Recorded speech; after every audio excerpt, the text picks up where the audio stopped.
Hello, I'm Stephanie Nunley. I'm a solicitor at Barron Bailey Solicitors. I'm the co-founder of the Women Lawyers Division in Bristol. The Women Lawyers Division exists in London as a national framework, but about 7 years ago I set up the Bristol Division, and last year I was one of the people who set up the Swindon Women in Property group. Whilst I'm a solicitor in my day-to-day role, I also like to actually get involved in community initiatives and different events, and obviously have met Karen and Helen through doing so. I think that within the legal profession, we've got an enormous amount of women who are joining the profession, but unfortunately we don't seem to rise to the higher levels of partnership and actually stay within the profession. And I think that's very damning, and that's not a very good idea for the profession or for the individuals themselves. Whether or not that's through choice, whether we make different decisions and we opt to stay out of the workforce, or whether we decide to stay within the workforce, that option really ought to be available. I also think the issue which Karen touched on earlier with regard to equal pay and the disparity in the pay, I think that's abominable, and I do think that is a current issue in 2017.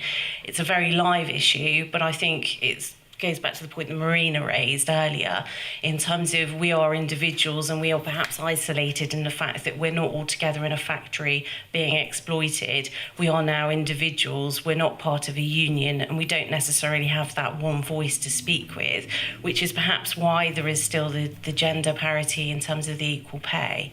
When I discussed the issue with my daughter, who's only 12, I said to her, what do you think about it? She said, well, why won't they do it? Why won't they pay women the same as men?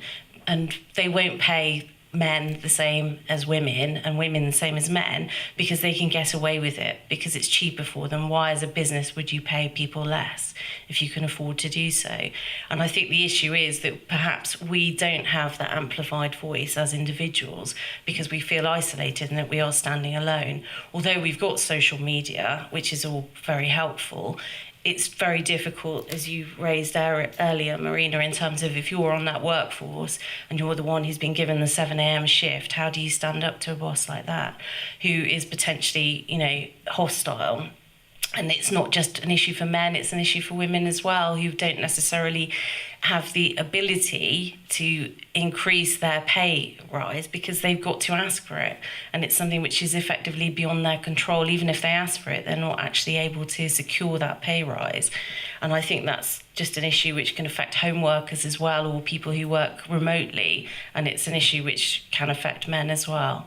The issue, I think, as well, in terms of where we are and how we can amplify our voice for our future children, that's a very sort of key point, because nobody wants to draw attention to themselves. And in fact, why would we actually stand up? What is going to make the difference nowadays? Because a lot of people now, particularly of the younger generation, are in the what's in it for me brigade. So why would they try and make a difference if they know that effectively they're not going to have the benefit of that difference which is made? But I think that certainly within the profession, we've come a long way as solicitors, because now there are a lot more women entering the profession. A lot more women are actually entering boards and are becoming partners, but the issue is whether or not they are retained within the firms, and I think the profession suffers as a result of them not staying. But I think that the way we can get that going forward is to realise that there's a benefit for men and women of everybody contributing within the workforce. And I think that's all I had to say, really.